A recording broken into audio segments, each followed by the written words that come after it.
Sajak Seonggok Jagung karya W.S. Rendra.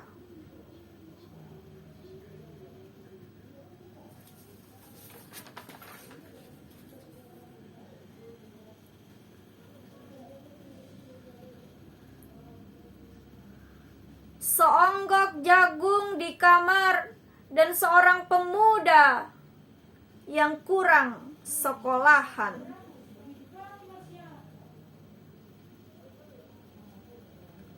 Memandang jagung itu, sang pemuda melihat ladang, ia melihat panen, ia melihat petani.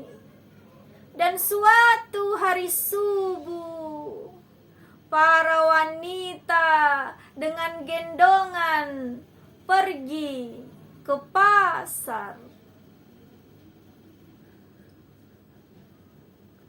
Dan ia juga melihat suatu pagi hari di dekat sumur, gadis-gadis bercanda sambil menumbuk jagung menjadi maizena. Sedang di dalam dapur, tungku-tungku menyala di dalam udara murni. Tercium bau kue jagung.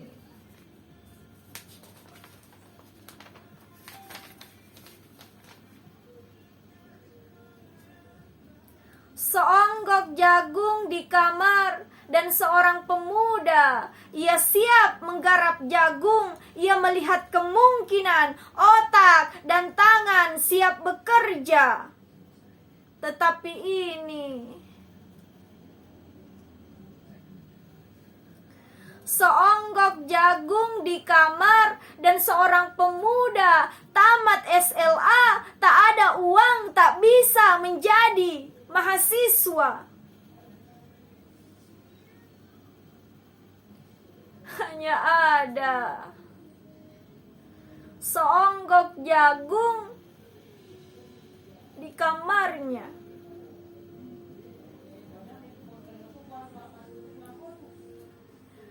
Ia memandang jagung itu dan ia melihat dirinya terlunta-lunta. Ia melihat dirinya ditendang dari diskotik. Ia melihat sepasang sepatu kenes di balik etalase. Ia melihat saingannya naik sepeda motor. Ia melihat nomor lotre.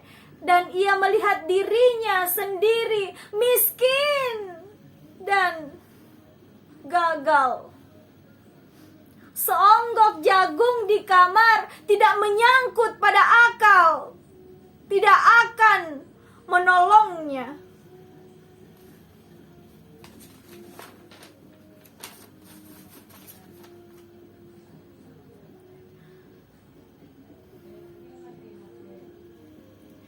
Seonggok jagung di kamar tidak akan menolong seorang pemuda yang pandangan hidupnya hanya berasal dari buku dan tidak dari kehidupan.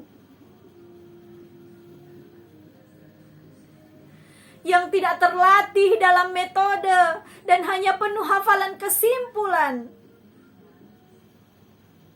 Yang hanya terlatih sebagai pemakai, tetapi kurang latihan, bebas berkarya. Pendidikan telah memisahkannya dari kehidupan. Aku bertanya, apakah gunanya pendidikan bila hanya akan membuat seseorang menjadi asing di tengah kenyataan persoalannya? Apakah gunanya pendidikan bila hanya mendorong seseorang menjadi layang-layang di ibu kota, kikuk pulang ke daerahnya?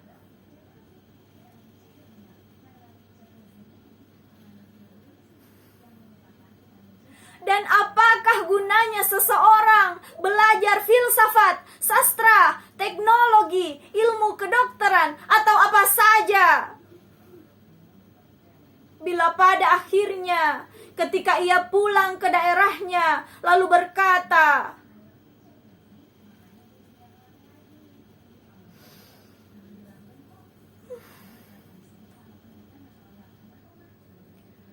"Di sini aku merasa asing dan sepi." Terima kasih.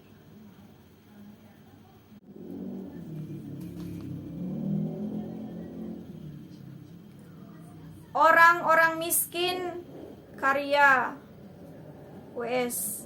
Rendra.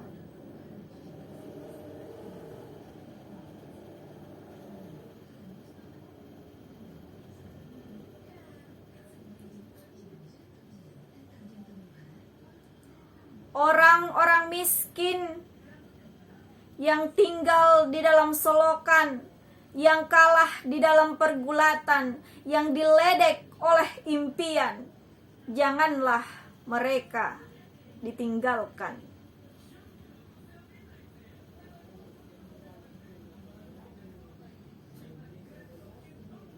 Angin membawa bau baju mereka, rambut mereka melekat di bulan purnama. Wanita bunting berbaris di cakrawala, mengandung buah jalan raya.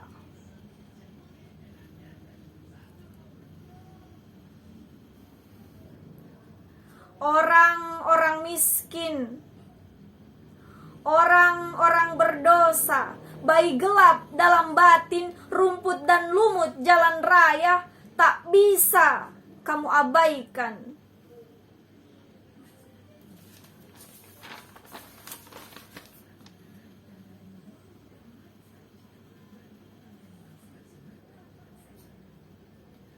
Bila kamu remehkan mereka di jalan, kamu akan diburu bayangan, tidurmu akan penuh igauan, dan bahasa anak-anakmu sukar kamu terka.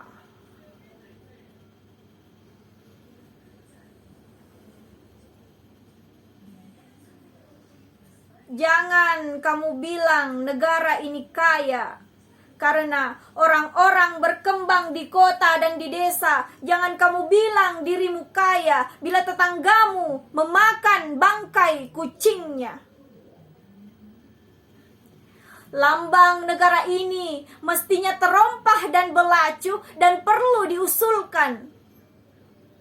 Agar ketemu presiden tak perlu berdasi seperti Belanda. Dan tentara di jalan jangan bebas memukul mahasiswa.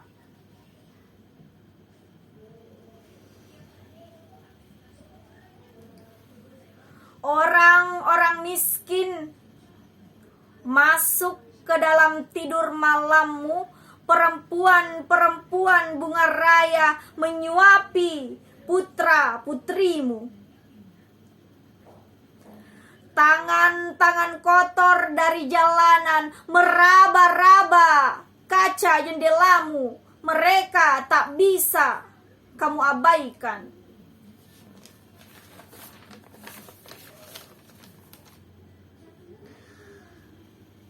Jumlah mereka tak bisa kamu mistik menjadi nol.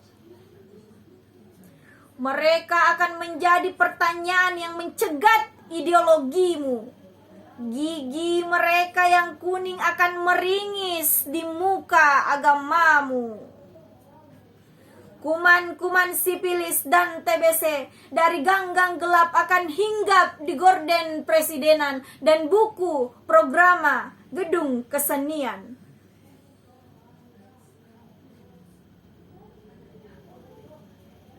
Orang-orang miskin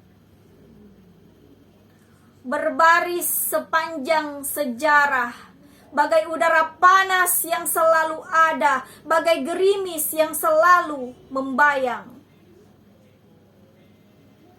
Orang-orang miskin mengangkat pisau yang tertuju ke dada kita atau ke dada mereka sendiri. Oh, kenangkanlah orang-orang miskin juga berasal dari kemah Ibrahim. Jogja, 4 Februari 1978. Terima kasih.